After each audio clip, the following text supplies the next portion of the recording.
Week 2 of SPL has concluded, and we have 5 more sets of RBY to analyze. There was a lot of luck, there were a lot of very tense moments. It was a pretty good week, all in all. Let's just jump right into it. We start with myself against Mako. This was the first game of the week, we played on Thursday. And game 1, I predicted her Executor explosion and absorbed it with my Sleep Sack. And so I was up a Pokemon with my Sing Chansey. I needed to land Sing and then I was playing a 4v3 in the endgame. So I had a very favorable position. But my Sing Chansey got frozen on first Ice Beam, and so instead of playing a 4v3, I had a 3v4, and the endgame was very easy for Mako instead. So that's fun. That's just, it's RBY, sometimes dumb shit like that happens. Game 2, I got again frozen on first attempt. This time it was her Tauros, and it was my Snorlax. I was exploding, and her Tauros was already at 70%, so I was exploding my Snorlax and I was going to kill Tauros, but I got frozen by Blizzard on the turn where I exploded. So that was also cool, but I won. I ended up winning because I had a Reflect Slowbro, and she had that Zapdos, but she messed up. She went Chansey first, and Chansey's crit rate not high enough. She did not get, and it was a paralyzed chance as well, so I was able to get fully set up, Reflect and Triple Amnesia, and then just surf through the entire team. And if she just had gone Zapdos immediately, there's no chance my Slowbro was winning that one, but she just completely messed up and I managed to steal it. So we have a 1-1, and now we have a game 3. Let's see what happens in game 3. We have Jinx turn 1. I got some good ship with Blizzard. Now I decide to paralyze. I decide to Psychic. I don't have damage for this, but I don't have like T-Bolt or Surf for this, but it's good enough. I got quite a lot of damage down with crits with 1 FP, 1 Lovely Kiss miss. Overall, very favorable outcome to have the Jinx at 30%. Now on turn 5, I already need to tell you something about my team. My team has Snorlax's Ice Beam, Reflect, Amnesia, Rest. Because this was my prep for Mako. I noticed she doesn't cover for Amnesia very often. Doesn't respect it as much as she should, usually. In this game it happened to be that she respected it very much, but usually my prep was the opposite. And so I brought the Lax sets. And so this means that now on this Jinx I cannot really go Lax here, which would be the normal play. To try and pressure, I have to go Tauros. And since it's dropped, since it's -1, and also my Slipper is Ice Beam Chansey, Mono Ice Beam Chansey, I really want to keep pressure on this Jinx, and if I have to take, 30% chip on my Tauros, I'm happy with that. Like, it's not ideal, but it's a worthy trade-off if I get to just take out this Jinx and just move on with my life. Actually, no, that's a lie. My Slipper is not Ice Chansey, my Slipper is Mega Drain Executor, which similarly struggles to kill Jinx, although not as badly, but still. I don't have an easy way past the Jinx, is the message. So if I can pressure it down and keep it as low as possible, that's good for me, because obviously I want to sleep something else, not Jinx, if at all possible. So I got Tauros here. And other than freeze, this was the only punish. A horrible crit, I take 88 instead of 30. And now my Tauros is basically dead. And so with my Tauros basically dead, I decide just try to trade it for the Lax at this point. It's not quite a dead Snorlax, but it's very low. And now I have this Executor, and I have to, again, I want to sleep something. Very clearly, I want to sleep either Alakazam or Starmie to make space for my Snorlax later. But there's this Jinx in the way, and arguably I should have, you know, probably just slept on this turn, because you never stay in with Snorlax because Psychic is obvious, and it's super bad to just give up Snorlax for nothing. And you probably never go Jinx because, again, Psychic is obvious, and why would you? So arguably Sleep Powder, but it's Mind Games, and I get this Mind Game wrong. And now I have to switch out of T-Wave, and I want to get my Chansey in on this because my Chansey has Thunderbolt, so I can threaten with Chansey. I want to get it unparalleled so that I can outspeed Snorlax and prevent it from switching back in. But I don't. She gets a paralysis. And so now on this turn, on the Snorlax switching, I cannot Thunderbolt, I have to switch back. And I get the switch back. And now I'm one Mind Game away from getting Sleep again. I'm like literally one Mind Game away. And Sleep comes through. But, well, it doesn't. It fails. Because she goes Jinx. Again, one Mind Game away. Either earlier on Starmie or here on Jinx, and I was still probably in this game. But no, I'm not. And I go for Sleep again because I imagine I have generally, I think my Scout has a fair amount of Hyper Beam usage. Like, I almost never have Mega Drain. Like, it's insane to expect me to have Mega Drain here because I never have it. Stun Spore I have a bit more of, but still, I would say my most common normal move on Exeggutor, I have to imagine, is Hyper Beam based on what I think I bring. I don't have a ton of research, but I imagined, you know, scouting a normal move here was reasonable. And really, the bigger idea is that I have no other play. Like, my only other idea is to just go Chansey and then force this to rest and then go Zapdos, which, looking at it now, is not awful. But the problem with that is that I just don't think I'm far ahead enough, and I think I basically really need to get some sleep out of this Exeggutor and something that isn't Jinx. Because I need to clear at least like 2 of 3 of Alakazam, Chansey, and Starmie for my Snorlax to clean up. And I just think that's very unlikely if I don't get any value out of my Exeggutor very quickly. And so I imagine, you know, let's see if she scouts a normal move. I'll Sleep Powder again. And, well, she crits Blizzard again. So now I'm basically in emergency mode. I have 3 Pokemon, Zapdos, Chansey, and my Lax against, well, let's call this 4.5 because Jinx at 30 para and Snorlax at 22.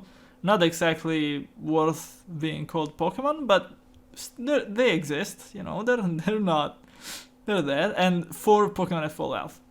So I'm like, shit, well, Zapdos has a good matchup, obviously, against me, but a lot of work to do. And so I start to try and climb my way back. I have to try and paralyze this Alakazam.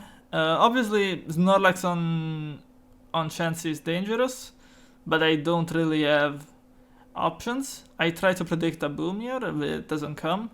Presumably this Snorlax has no boom, but I'm fine with this because I just get to go back to Zapdos, and Zapdos is extremely hard to switch into.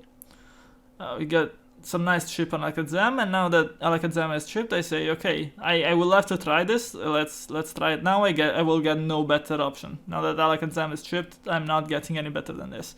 And so I go for it. I agility, and I'm trying to break this Alakazam. This recover, very questionable. Very questionable, because what recover is doing is it's giving me more turns to try for a crit. You aren't really going to get out of this 1v1 alive unless you get upside drop. And so you should just try to get upside drop, because the more you recover on my drill packs, the more turns you're giving me to drill pack again, and I will crit eventually, because, you know, we're both paralyzed, but I can crit drill pack, you cannot crit recover. And so this is just not optimal. But whatever. I do get a crit drill pack, thankfully. and I don't get Psy dropped or Psy crit, so I get some luck back, and now this game is open. And now that Alakazam is out of the way, my chance is actually kind of nasty.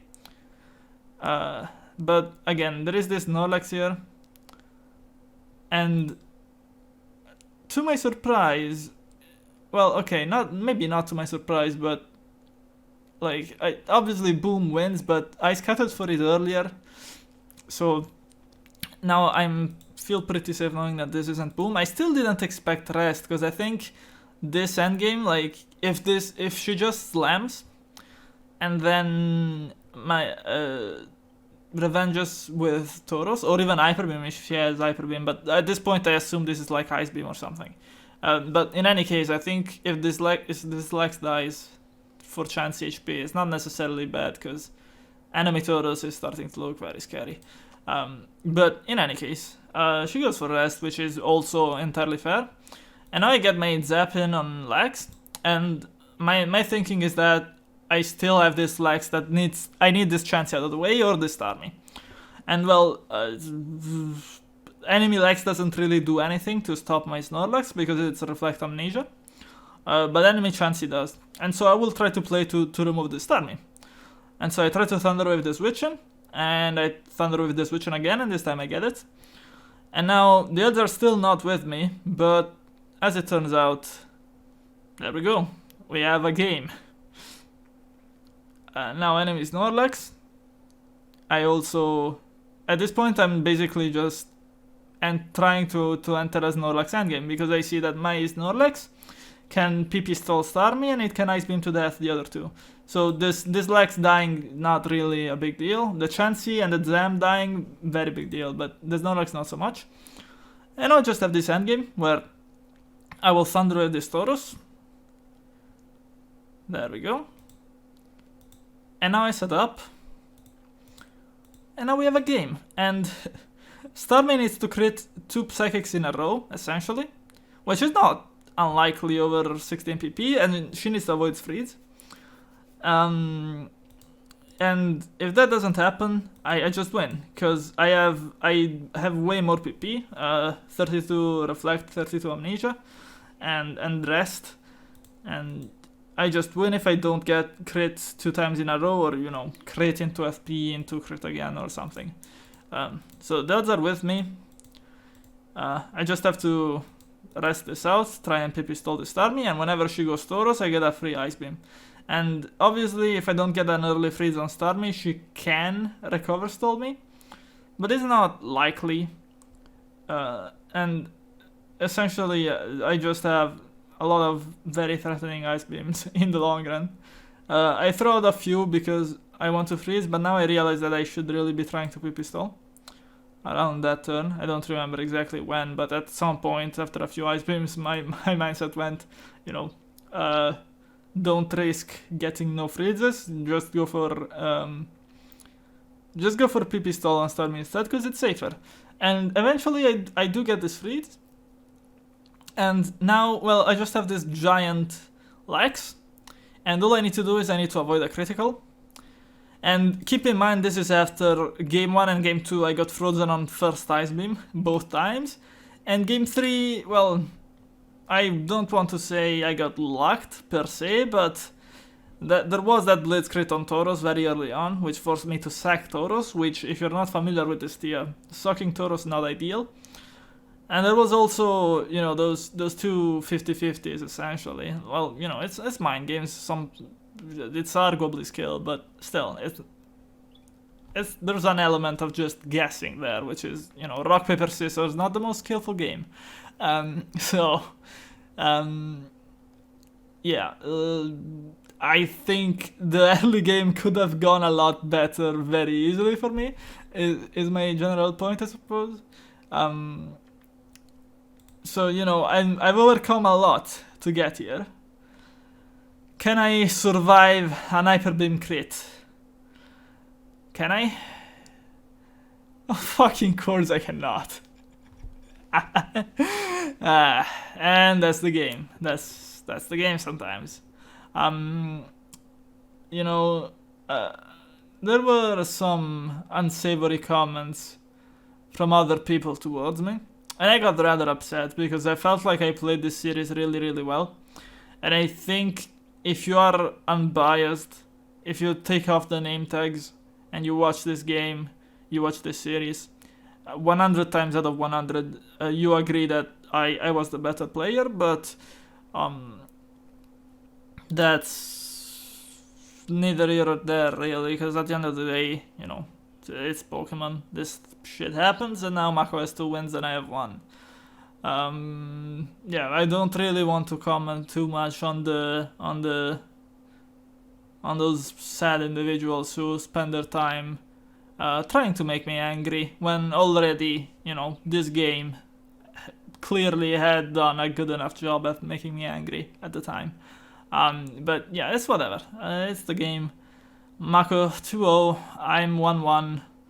I really wanted to get like 9-0 this season because I think I'm easily capable, but well, it's RBY. Sometimes it's not in your hands. Yeah, sad. It's very sad for me. But we have 4 more games. Let's move on. Second game of the week: Troller against Serpi.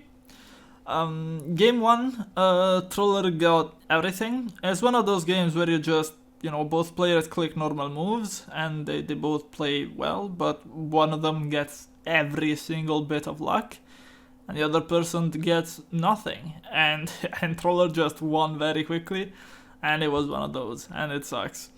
Game 2 a lot more interesting, cause let's see, we have this Jinx on Alakazam. Lovely Kiss gets off. Well, Jinx on Chansey, but then Alakazam gets sleep sacked. And we see 2 Cloysters, and soon enough, Chansey gets in on Jinx. It gets the Sing off.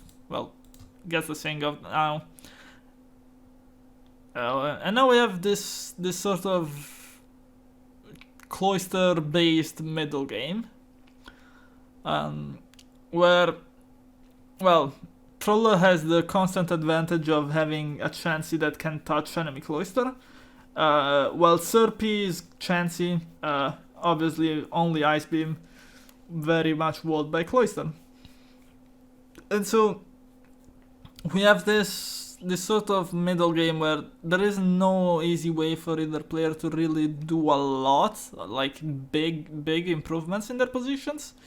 But there are all these clamp turns, and the key to unlock this essentially is trying to get a bit of damage, like, I don't know, some Blitzer chip or something, and then trying to make it stick with clamp, if possible.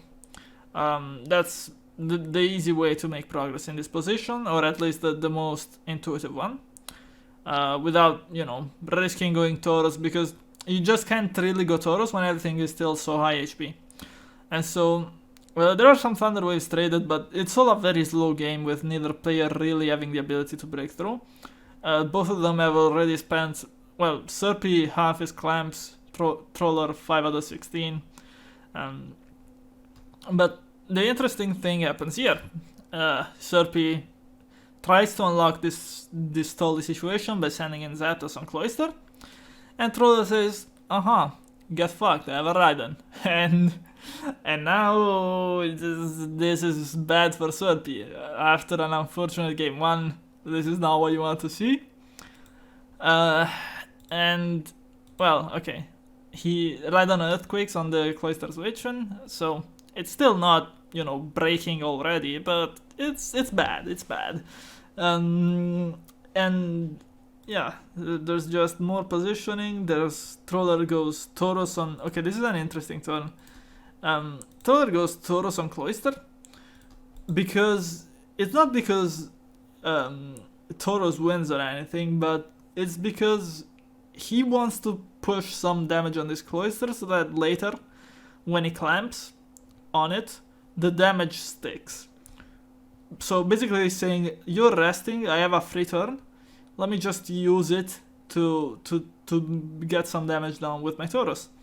But what Serpi suspects when he sees this hard Tauros on Cloyster is he Serpi imagines here that this Tauros must be Thunderbolt, which is entirely reasonable, but it's just not correct.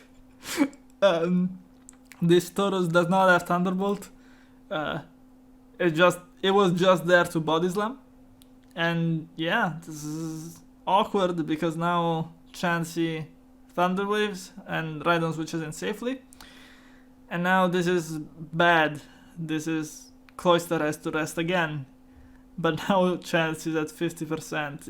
It's very awkward, and you see Troller again just going Tauros on Cloyster because he has no other options to really make any damage stick, because you can go Chansey on Cloyster and obviously you win, you threaten with T-Bolt, but that just lets him go Chansey, lets Serpi go Chansey. And so a better way to actually get actual progress is going either Rhydon or Tauros on this when it sleeps. And Tauros is safer because it's not fucking 1 KO by Blizzard. Or nearly. I don't actually remember if the Blizzard is when it's from full, but in any case. You just go Tauros and you see if you crit, because if you get 1 or 2 crits then you're good. But Troller doesn't, but look at Serpi's team. This is what I was talking about, getting clamp damage to stick. Cloyster is at 48, nearly in range of Tauros Hyperbeam, only a couple more clamps. Chansey obviously not stopping Tauros anytime soon, and while pivoting around clamps, there comes a point where you start being predictable. If all your health bars get low enough, you're forced into doing something like going Zapdos on it, and you get called out, and this is just very annoying for Serpi now. And he goes Lax and Troller reads it in AQs, so this is just getting worse and worse. One saving grace, this Lax has Blizzard. So this Rhydon is not completely unstoppable now, but now there's a Lax at 30, so now Troller's Tauros is starting to get very annoying, because again, Cloyster is low HP. EQs again. Tauros switches in on rest, because again, if you Blizzard, yes, Troller takes some damage on Tauros, sure, you have an out, but you lose your Cloyster essentially. Or, well, you sack your Zam and now you have a 10% Cloyster that cannot switch in on anything. It's just not good for Serpi, really. So Troller tries again. Will he get slam crits? No, again, more slams and no crits. Which is a bit unfortunate, but now he just goes for it. He says, you know, I will take a Blizzard here if I need to. I just want to break this fucking Cloyster because I'm running out of... He's just not... Well, he is equipped to play the long game, so maybe it was a bit of an unnecessary risk. Like, there is no inherent danger on going his own Cloyster there, for example. But it's completely reasonable to slam again. Because even if you take a Blizzard or a Clamp or a Rest or whatever, it's just not... Like, the person in danger of dying in that exchange is very much Serpi. Arguably, if you volunteer for taking damage on your Tauros, you open a lose condition with the enemy Tauros, but you're far ahead enough that even that remains very playable. So, yeah. This is Body Slam, another Body Slam from Tauros lands on Chansey, and now, when the Tauros War comes, Troller gets that one too, so it's very bleak. Snorlax comes in, gets Chansey. Cloyster on Cloyster action, switchbacks, stall out clamp turns. This is a nice switchback from Serpi, goes Zapdos on Cloyster, then goes Tauros on Rhydon. This is the sort of thing that he had to try for all along. But we saw the exact opposite earlier on. We saw Troller getting Rhydon switchback on Zapdos, which is exactly the opposite of what Serpi needs. Serpi needs to be switching back on Rhydon instead, and it just hasn't happened enough. And, you know, it happens here, and he gets Snorlax for his troubles, but it's just a bit too late, because now the Tauros is just dominating. He slams again, doesn't risk Hyper Beam. honestly, I think you can make the argument here that obviously it's always going to be a mind game, but you can make the argument here that going Zapdos is a bit unoptimal because you are in such a good position as Troller, but the moment you lose this Tauros, like if you Hyper Beam here on Zapdos, you're just in deep shit. It's you actually can lose this game despite everything if you Hyper Beam here because your Tauros gets paralyzed and now enemy Tauros, enemy Snorlax, even enemy Cloyster. Actually, the enemy Cloyster kind of wins on the spot. Like you basically just need to pressure Troller's Cloyster and then Serpi's Cloyster does well. Okay, maybe not with 4 clamps because he probably needs a few more to get through Chansey, but still. It's a very difficult game if Troller gets caught with Hyper Beam, and he has no reason to risk that, really. So I would argue that Serpi should have probably tried for a Blizzard Freeze there, or a Slam crit maybe. Something like that, to just... It's because this achieves nothing, you know, he just... Yeah, Troller is safe enough that he doesn't even need to go Rhydon on Zapdos anymore, he can just go Chansey, which covers Tauros as well. And now on this turn, I would say the one misplay, like actual just objective misplay from Troller, well, objective is a strong word, but probably misplay from Troller. On this turn, I would argue he can just Thunderbolt. You don't let Snorlax get back in the game, because obviously the move if you're trying to beat Tauros is to Thunder Wave it. But you let Snorlax in on Thunder Wave, and now this Lax can boom or do some weird shit. I don't know. You let it do something. We don't know it's set, but rest or boom or other things, all possible. Well, with Blizzard, I would guess it's boom, but you never know. And so that can be annoying for Troller. And the thing is, if you T-Bolt, obviously you kill Snorlax to 2 hits. And more importantly, you get this Tauros, even if this Tauros stays and slams you or Hyper Beams you. Well, let's say slams you because Hyper Beam, you win with any move if it doesn't crit. But let's say this Tauros stays and slams and you T-Bolt. You're actually in a perfectly fine spot because you can just toss out Jinx. Now you go to your Tauros. And now you don't even need to play any mind game at all. You're just 72% against 20%, and you're just fine. You slam and you kill whatever switches in, and it's just kind of over. But another thing with this T-Bolt, if you just get any more damage on Tauros, Rhydon can kill it in 1 hit. Because at this moment, 42%, I believe maybe the higher rolls of Earthquake can get here. I'm not even sure, but it's not reliable for Rhydon to kill this Tauros in 1 hit. But if you get a T-Bolt off, obviously, it's completely in range. So I would say T-Bolt here, most likely just a better play than Thunder Wave, but Troller Thunder Waves. And I talked about this turn with Troller a lot. Yeah, he agreed. Probably best to just get what's it called? Fucking T-Bolt on that turn. Sorry, my mind just went blank. Yeah. And well, the game is not like super over because Serpi has a Tauros and it's alive. It exists, but Troller still has this Jinx sack, and Serpi has to go for. You cannot win at this point with Drill Packing Rhydon. 37% is still too much, and Rhydon just kills the rest of your team too quickly. What Serpi should have done here, if you wanted to punish, is just go Tauros. Because if Troller stays on with Jinx for whatever reason, obviously Tauros and Jinx free slams, and if Troller switches to Rhydon, then you get Rhydon on Tauros on Rhydon, which is also completely fine for you. I suppose Drill Peck is a play against Chansey, so it's not like an outright misplay to click this. But yeah, I mean, it's an extremely difficult read to make. You have to try and read Chansey. I mean, it makes sense. I don't think it's a mistake for Serpi to go for this. But yeah, it's just too late because this Rhydon is already well on his way to murdering Serpi's entire team.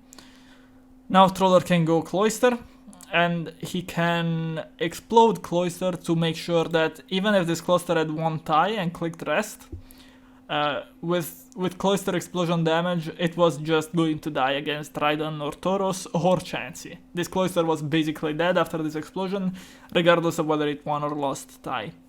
And so, looks a bit weird to explode for 8%, but it's actually a good play because you don't know if you're winning this tie. So, now we have this endgame, and Troller even gets Rhydon on Zapdos again, and this is just brutal. There's a Jinx available to be sacked, there's a Chansey available to T-Wave, and it's just over. And, well, what to say about the series? Troller played very clean. As I said, one misplay in the entire series that we agreed on. We reviewed our games. Turn 76, that Thunderwave instead of Thunderbolt. We agreed that one probably an error. But that's literally it. So, clean play from him, but it has to be said that he had a very good matchup with Rhydon into Zapdos and Cloyster into Ice Beam Chansey. So there's that. And game 1 he had all the luck in the world. So Troller is 4-0 now. So, you know, living up to expectations. But it also has to be said that things have gone well for him so far. He has gotten either good luck or good matchups or both in both of his series. You know, well, good matchup to some extent is part of being a good player, but let's just say he has not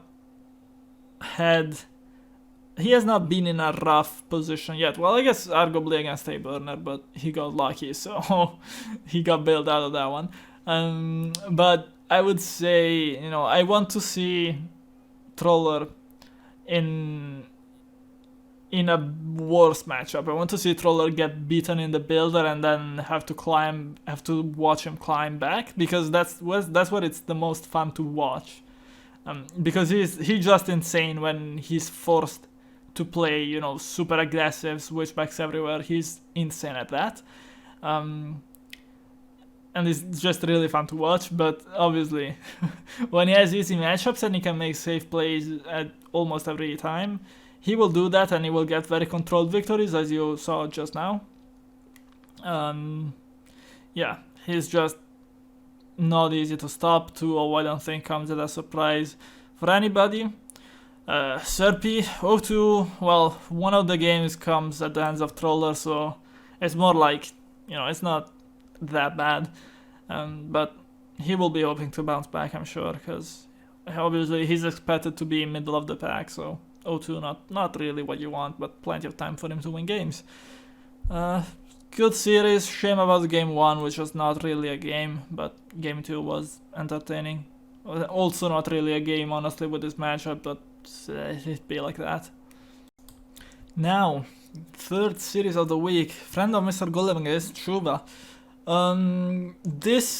Okay, if I could, I would show all 3 games, but I've decided I'm going to show one from each best of 3.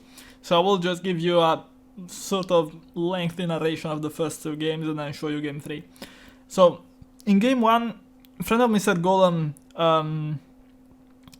had a situation where the enemy Chansey was on the field, and he had Snorlax on the field. And he just says, you know, if Sing lands, then Sing lands, and I'm playing an equal game. And if Sing misses, I'm just going to explode this Chansey, and I'm 1 Pokemon up, because my opponent doesn't have Sleep. And he gets the Sing dodge, and he has a very advantageous position. But from there, he had a bit of a Jolteon weakness, but he was still in a commanding position and probably should have won. But the Jolteon at one point got a crit T-Bolt onto enemy Chansey into crit double kick, and there was already some prior chip, so the Chansey died and then the Jolteon just cleaned up. I would say, you know, if you look at the end game alone, it looks like chuva stole a lost game, but at the same time, friend of Mr. Golem opted for a 50-50 early on, where I don't know. It was kind of very dangerous because if Sing lands on your Snorlax, then you don't have a Snorlax, and that's like a big deal. I think he kind of gambled on something that I don't know if I would gamble on. It's a respectable play, but the fact of the matter is he got that 50-50 earlier on, and then, well, 55-45, I suppose, is Sing accuracy. But well, he opted into that, and then later on he won that one, but later on he got bad luck. So I don't know if I would call it a robbery. Maybe luck went Chuva's way a bit, but not excessive. So that was game 1, and Chuva wins. Game 2, Chuva leads Gengar, and he clicks Hypnosis turn 1 against Famg's Psychic lead, and he catches a switch back to Executor. And now that's just a gigantic lead, because it isn't apparent immediately. Well, obviously you sleep the enemy sleeper, so you're just immediately 6v5, but especially important because Famg's team was Starmie, Executor, Alakazam, and 3 normals. And it turns out that if you take out the Executor, Explosion, and Sleep from that equation, from that team, you have Starmie, Alakazam to make progress, and they're just not very good at making progress by themselves. Obviously, you also have Snorlax and Tauros, but they are not guaranteed progress makers. And in fact, against the enemy Gengar, the Snorlax was walled, and the Tauros we don't exactly know, but we guess that it was walled. I haven't asked friend of Mr. Golem, I haven't discussed with him, but Chuva said he felt like this was Thunderbolt in hindsight, and I have no reason to disagree with him. Game 2, from the opening, Chuva had a massive lead, but friend of Mr. Golem has an Ice Beam Snorlax, and on first Ice Beam he freezes the enemy Snorlax. And then he's Alakazam, which is his only real way of making progress, because Chuva is this Gengar that walls everything. So Fam can only he has got his freeds, now he can only make progress with Alakazam. And Chuva has Chansey plus Starmie, so it's very hard, but Fam manages to get there. He gets Starmie down to like 20% paralyzed. The Starmie FP is 1 time too many and basically dies. And yeah, it's just very difficult for Fam to make progress after that, because he basically runs himself out of Psychics. But he gets, obviously he freezes Lax, which is 1 kill, and then he gets Starmie 20% paralyzed, which is basically 2 kills. So he gets the game back. And there was a very interesting endgame in game 2. I would suggest you grab the replay and analyze it yourself if you have time. Because there's this Alakazam with no Psychics left. There's a Gengar that presumably, but not surely, walls Tauros. It was just very crazy game. You don't see situations like that very often. But eventually Fam manages to win, so we get a game 3, and well, let's see how this goes. We have Psychic turn 1, obviously no Thunder Waves, Blizzard crit. Now there's a safe recover, switch, Sing lands, switch, Blizzard, Sing. Finally, we have 2 Pokemon sleeping. We can play Pokemon now. 2 Sing Chanseys. Fam goes Chansey on Snorlax, and Chuva has to reflect to scout counter. So this tells us this Snorlax is Hyper Beam or Boom. And let's see here. We have a nice spam, and both players just say, okay, you know, enemy Chansey clicking Ice Beam, I don't think I have better moves other than Ice War. And Ice War we get. And Fam wins it. Well, let me show the actual turn. There you go. Freeze. And now Chuva has to play against, well, a Chansey, an extra Chansey essentially, because his own is frozen and the enemy one is not frozen. And he's trying to dance between his Lax and his Starmie, trying to figure out if this Chansey has T-Wave or Counter as its fourth move. And results are inconclusive, let me tell you. The guess, the very reasonable guess, is that this is Counter, because it switched in on Snorlax earlier on, or Snorlax Body Slam earlier on. But that can easily be a bluff. Like, you can easily make that play knowing that the opponent has to respect Counter, even when you don't actually have Counter. Because you can just soft a million times and the opponent will never know whether you have Counter or not until you actually click whatever is in that fourth slot. So, there's that dance around this Chansey for a bit, and I think eventually both players kind of know that this is Counter at this point, but it's not for certain. Now, Starmie gets the T-Wave, trades with Zam. Okay. It's Surf, so it fares fairly well in the 1v1, enough to force a recover and then get Lax in again. And now we see a Lax Mirror, because presumably this Chansey respects it's paralyzed now, so even with counter it doesn't want to switch into Hyperbeam Snorlax anymore. And so now we have Lax on Lax, and let's see what happens. Friend of Mr. Golem, first of all, let's see here. Friend of Mr. Golem does not reflect at all. He just comes in and body slams. This could be an indication that this is for attack Lax as opposed to reflect rest. So we'll see later if it is. Now Zeb comes in, and Chuva reveals Rhydon. And now, look, Thumb gets a freeze. He's playing with a Chansey against no Chansey.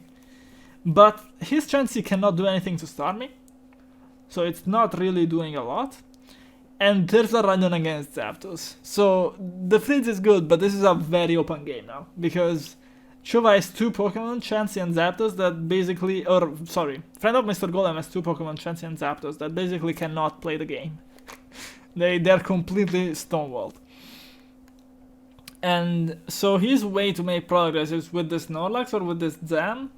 Zam, to be fair, is very strong. There's only Starmie in his way. But when are you getting Zam on the field? Because enemy Snorlax obviously threatens you a ton. Enemy Rhydon as well. Enemy Tauros also. Zam is paralyzed, it cannot really switch in on any of those. So the only way to get that in is to force Starmie on the field. But how do you force Starmie on the field? You have to... Well, Chansey does it, but when does Chansey switch in? It also doesn't switch in of any of Chuva's physical attackers. So Fung is just in a very awkward position, and Chuva can play with this Snorlax, Rhydon, Tauros trio. Just put on a ton of pressure, because Fung has ran out of physical checks completely. And so we see here Earthquake. Well, it crits, but you didn't even really need it to crit, because obviously it's a 2-hit KO. So very shaky situation for Fung. And now he gets Tauros in, and now there's an option to well, you force basically Starmie in with Blizzard. You can switch back Chansey here, or sorry, not Chansey. You can switch back Alakazam here, and you can get some value out of it, because, well, okay, Tauros clearly can also do some progress here, but I would argue Alakazam is the safer option. I don't know. Okay, maybe once you have Tauros on the field, it's better to just use it. But you have to get mind games with Tauros, whereas with Alakazam you just click Psychic a bunch and eventually you get drops and eventually you get kills. I don't know. Maybe it's just better to not waste Psychics yet. Yeah, okay, sure. Let's say that he should be breaking with Tauros then. Yeah, he gets a kill on Chansey. But yeah, the problem is that as long as Starmie doesn't come in, this Alakazam is useless, and Starmie is not coming in yet. Again, this thing of going Zap on hoping for Hyper Beam, I get it, but does it work out? Like, nobody, when you have Rhydon against Zapdos, you know that you need the enemy Tauros to fucking die as soon as possible so that your Rhydon just wins. And you know that your best way to do that is to play Tauros Wars. And so, I don't know, I think this, like, you just have the safest game in the world. You have no reason to risk that Hyper Beam at that juncture. Ugh. Obviously, it's a play that you make sometimes because that's how mind games work, but I don't. We've seen it 2 games now and it's worked in neither, and I think people should do this chapter switch a bit less often. Anyway, game continues, and well, you know things are bad when your Rhydon switching is Tauros. Like, this Tauros is not in good shape, and now chuva can just sack and go to his own Tauros, and what is the Body Slam switching? It's just over. Fumg doesn't even get a tie. The Tauros Revenge Killer is a sleeping Starmie. That's how bad things are. And he EQs here and reads the counter, which was nice because we saw earlier on that this Snorlax didn't reflect or rest against enemy lags. So it's good guess by chuva that this could be countering on this turn, and it could be one way to. I don't want to say you can lose this game because you can't really lose this game, but counter could have definitely made it closer. By Earthquaking here, there's just no chance. It's completely over. Alakazam tries, gets crit, full paras, dies, it's over. So, chuva, 10th in the power rankings. He shows that he can fucking fight. And friend of Mr. Golem, 3rd in the power rankings, does not look like it, in my opinion. Friend of Mr. Golem, I don't think he looked clean even week 1 against Aliss. I think he's looking way weaker than anybody expected him to be, because he had a very good year in individuals. Well, in results at least. But yeah, it's not coming through in my opinion yet. Obviously 1-1, not the worst record, but when you look at performance, I see a lot of small errors. I see team choices that are just inexplicable. Like, what is this? Why do you sleep sex Starmie when this is your team? Like, you just instantly lose to Rhydon. It's like, it's not even a complicated thing. Like, you just lose to Rhydon. It's not like, tight matchup, maybe I can win if I can. Like, you just lose to Rhydon like this. When you play like this, there is no. Like, you need to leave Starmie alive, then you can play every matchup. If you sleep sex Starmie, you just lose to Rhydon. I don't know.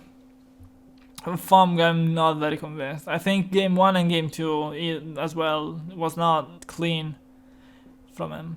And chuva, he's not playing flawless, and I beat him 2-0, and he lost a game, and he very nearly lost 2 games here, but he's playing. I would say he deserved this win against Fumg. I would say he was the better player in this series, and 2-1 is reflective of performance, and I think he's a lot better than 10th place in PRs, and in my personal rankings I gave him a 6th place. I think he's just easily better than the bottom half of the pool, or at least like the bottom third of the pool. I think he's easily, middle of the pack player, and I think, well, okay, look, I don't want to brag or talk about myself as if I am some prophet, but I just think I have a good eye for good players, and I see that there is a good player in chuva.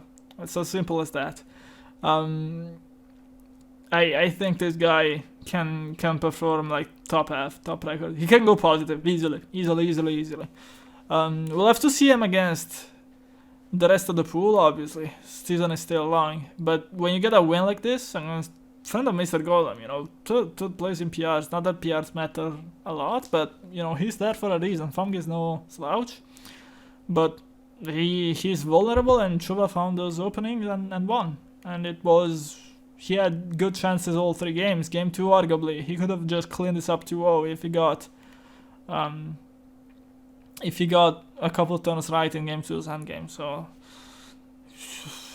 I think both of these players complete opposite of what we expected them to be, or well, the power rankings expected them to be, because I expected chuva to do rather well, but yeah, he's not 10th place. He's not the worst player in this pool, not at all. In front of Mr. Golem, I don't know. Well, he obviously very high potential player, but he's busy. His set is busy, and it shows because his play and his team choices are not very inspired so far. Obviously, complete beast of a player on his day, but so far hasn't shown it. 4th game of the week, Aliss against Exiline. These two players, in my opinion, they're the two weakest currently starting. No, obviously, two people have to be at the bottom in any list of 10 players. You have to have two people at the bottom, and in my opinion, it's these two. So I was not expecting the highest level of RBY play, and I'm afraid to say they did not surprise me. They played some very shaky games, so let's go over them. I will show you. Last week I showed you Aliss's games as an example of what not to do. I showed you, she got completely destroyed by Alakazam because she tried to ice fish against it while it was unparalyzed, and she just got bodied by Psychics. And this week I'm actually going to show Exiline as an example of what not to do. So if you're a new player, look at this.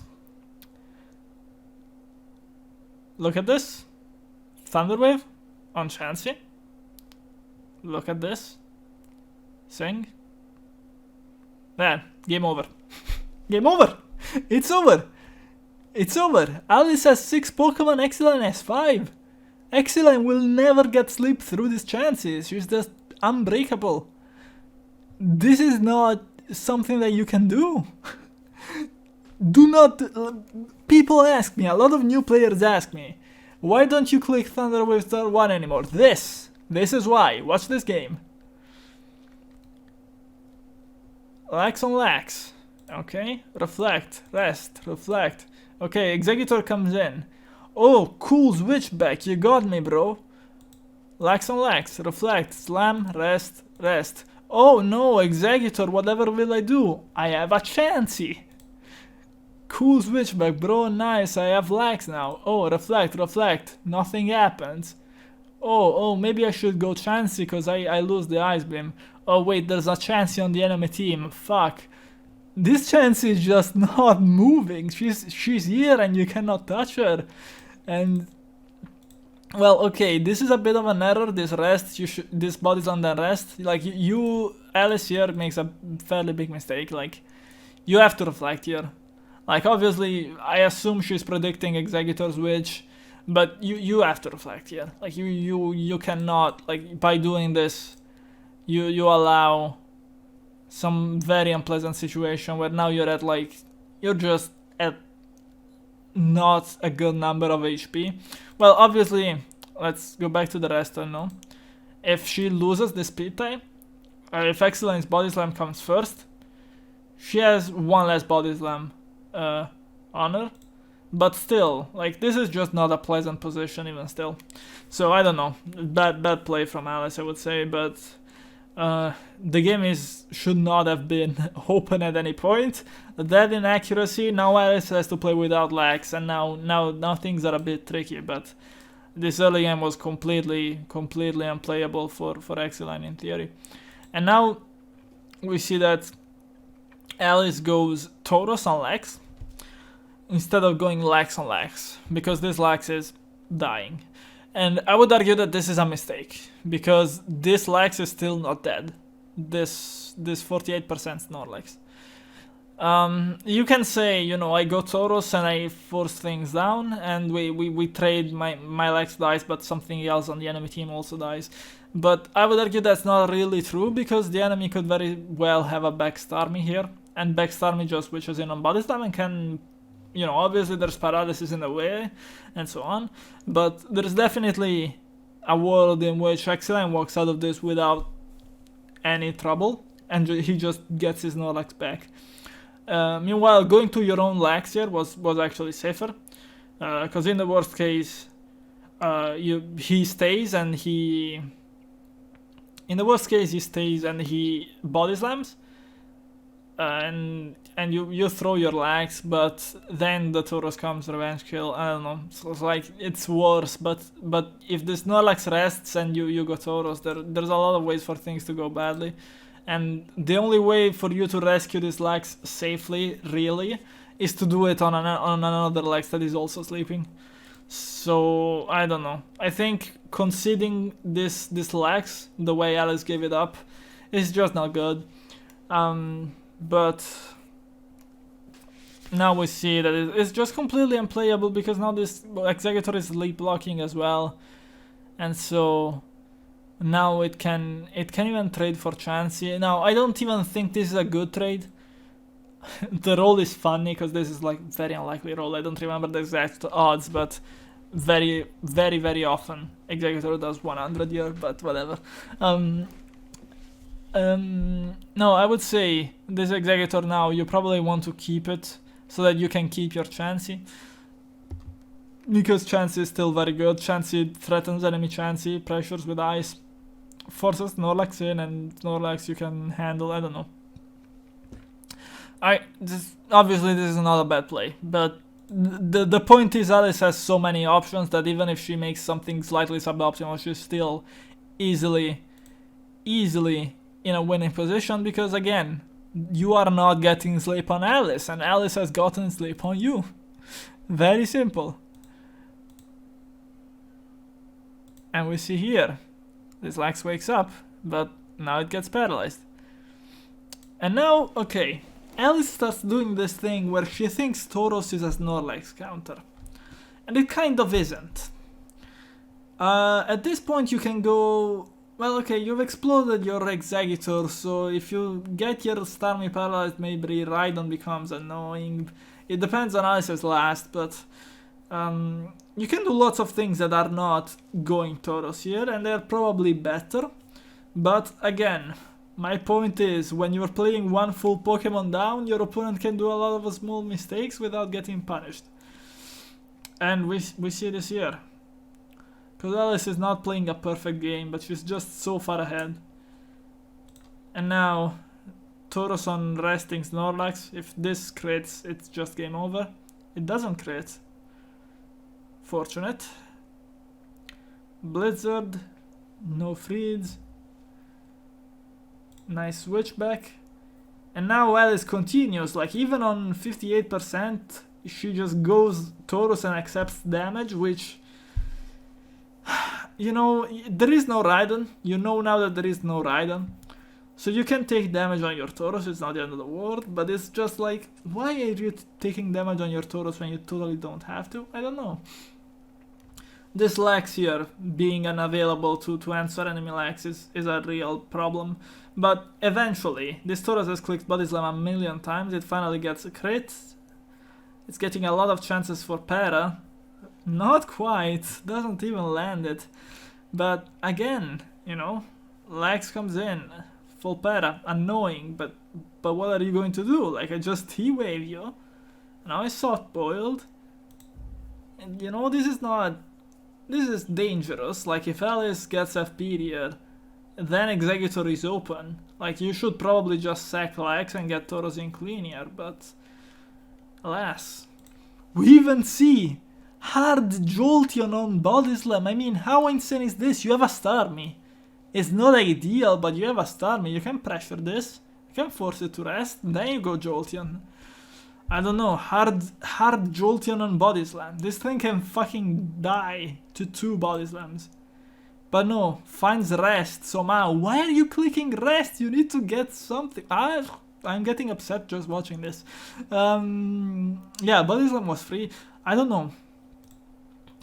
Now, there's a Jolteon there's an Executor in the way, but again, this Executor every time it switches in, it just does nothing. Like, it gets free turns for Lax. Oh, now finally we see Lax wake up again.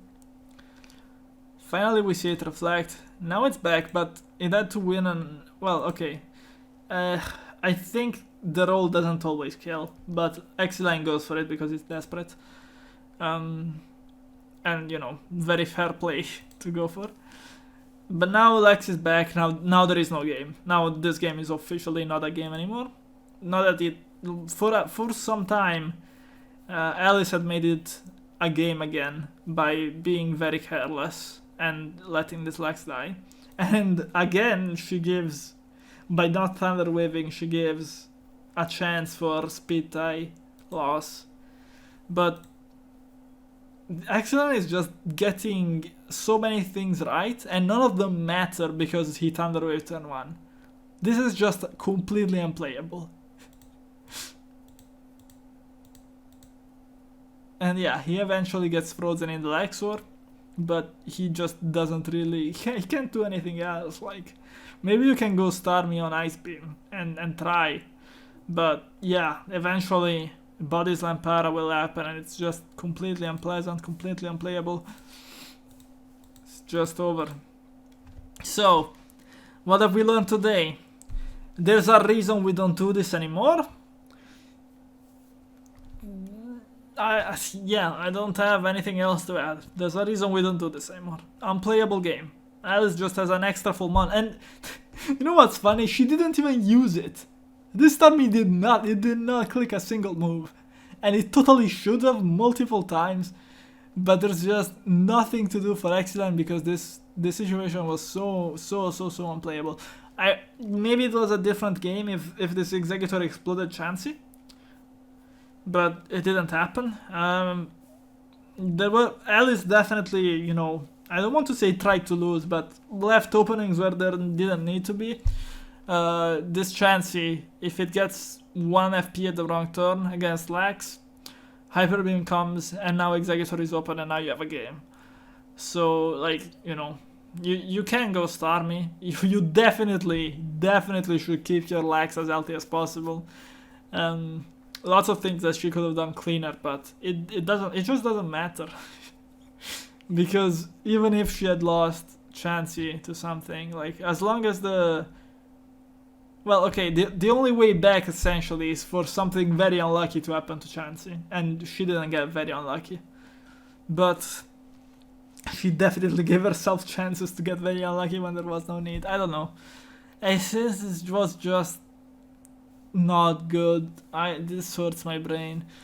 I would say Aliss, good job on playing in 2022 while your opponent is playing in 2018. But you have to do better than this against better opponents. Game Exiline, it's 2022, bro. Like, watch some replays, copy what Troller is doing. Like, just copy his moves. I don't know, something. You cannot do this anymore, man.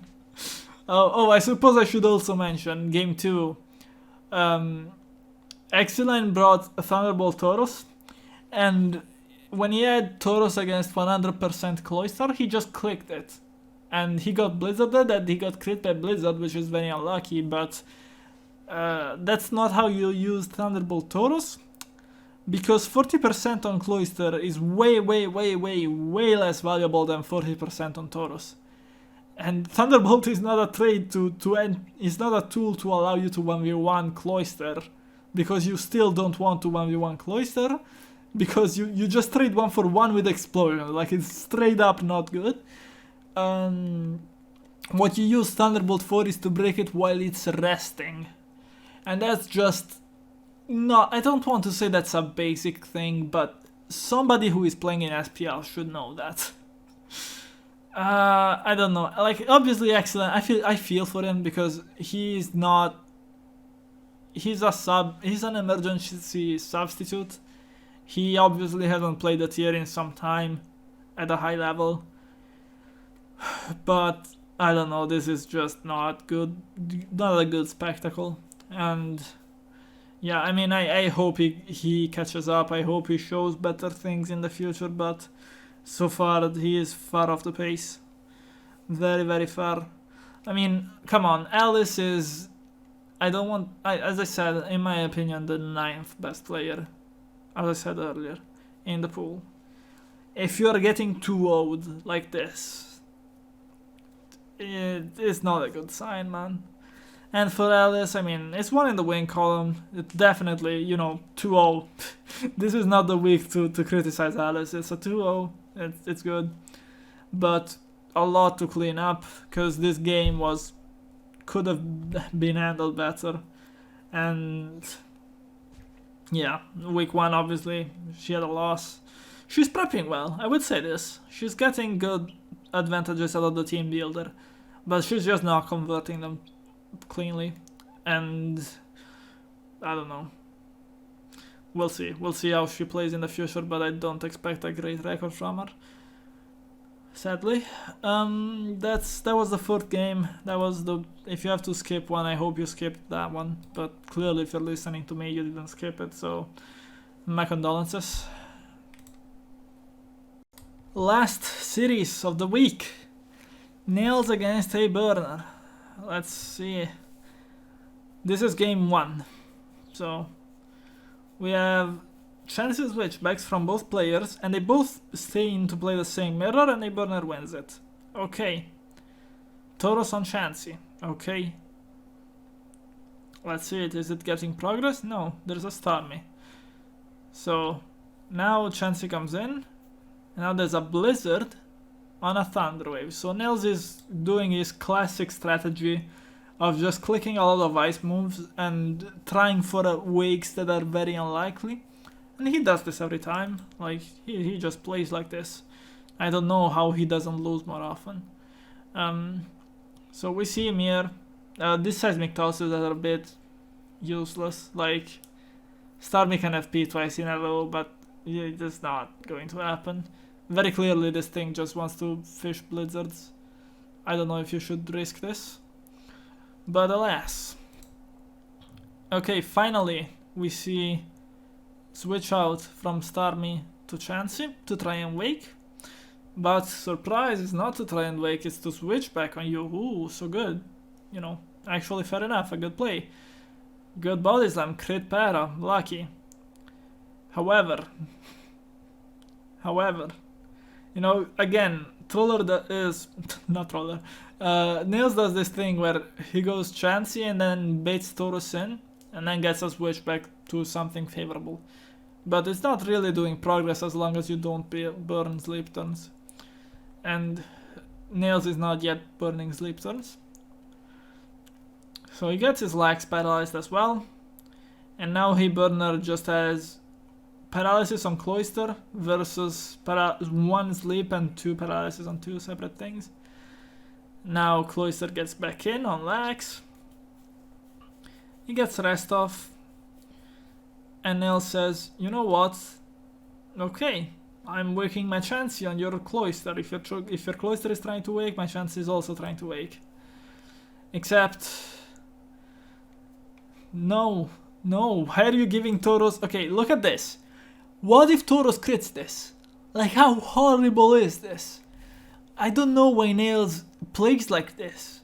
Like, nobody forces you to stay in on Sing and try just gamble the game on turn 2. Nobody forces you to gamble the game on Blizzards. Nobody forces you to risk this much. But he just does it. And somehow he wins a lot of games. And now he gets this self-destruct. And now he gets this Chansey back in. And he can burn another sleep turn. And if it doesn't work, if he gets, you know, a below average sleep length, he just gives Tauros another turn to click body slam and fuck him up. Like, you've already lost your main Tauros switch, and why do you... I mean, I guess he has no other options at this point because he's cornered himself into this. But it's just, why are you playing like this? There is no need for this. And he gets the wake. So, you know, congratulations, good work. But, What? Why? Like, this Cloyster just wakes on Chansey eventually. Like, it gives 1 switch-in, but that's 1 switch-in. You've given him 25 switch-ins. And I would say the one hope, the one good thing for Nails is that he has this Starmie paralyzed now. So Sing doesn't... He's not going to get slept again. But still, this just relies so much on luck with this Chansey, and he just, I don't know, it's insane. And now he has Rhydon against Jolteon. And so how the fuck do you look at EQ against this team? It kills everything. EQ wins. Earthquake, it wins. It gets damage on Tauros. Jolteon cannot hit the field ever, again. And the problem is that Hayburner goes Starmie here when he has a healthy Lax, and I just don't like that. I don't know. This feels dangerous, but he gets a dodge. And he gets a Surf off on Jolteon, which is a nice chip. And now, I would argue, if Nails were to do anything other than switch out, like, this is just the turn to click Thunder Wave on a prediction. Because if Nails stays here and Rhydon comes in for free, he loses. He's not, like, I guess he can go Chansey? Try to get Ice Beam off on Rhydon? Is that a line? But like, or Sing, I suppose. But like, it's like, no. He's always switching. And indeed, Hayburner goes Chansey because he knows this. He doesn't go Rhydon. But yeah, no, I don't know. This is just, I'm just in awe because Hayburner is just completely winning. Completely winning. And Nails got his wake too. And Hayburner is just still winning because Nails is just playing this horse shit. Like, what is this? Why do you volunteer your Chansey for sleep and your Starmie for paralysis when your 6th is Jolteon? Like, why do you auto lose to Rhydon? It's inconceivable.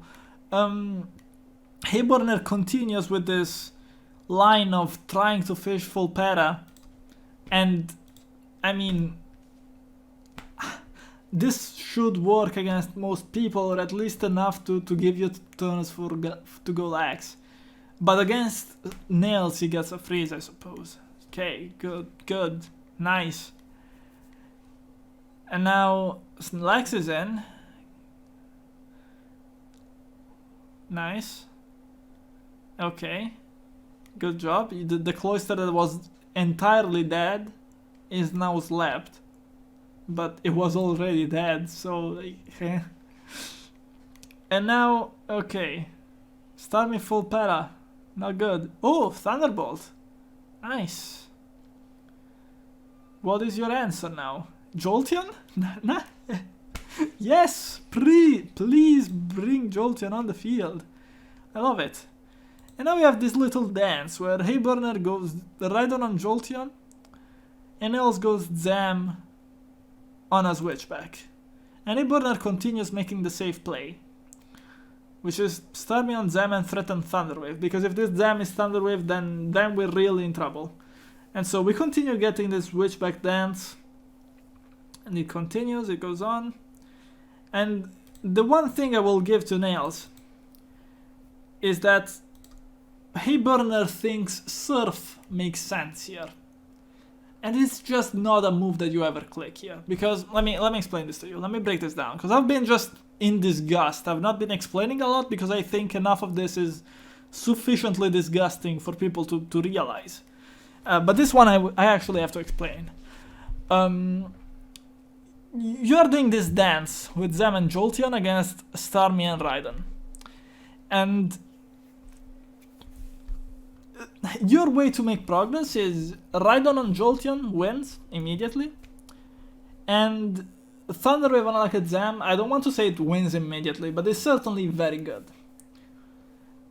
Your answer is not, your way to make progress is not to kill Jolteon. This Jolteon, if anything, is a fucking hindrance. You can sub on it, you can just do whatever you want on it. Rhydon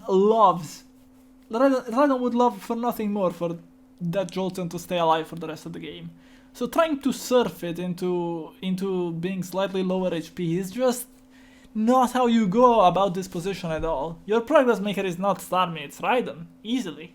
So try to set up Rhydon with a Thunderwave or with a Switchback. Don't surf. Like, what is this surf?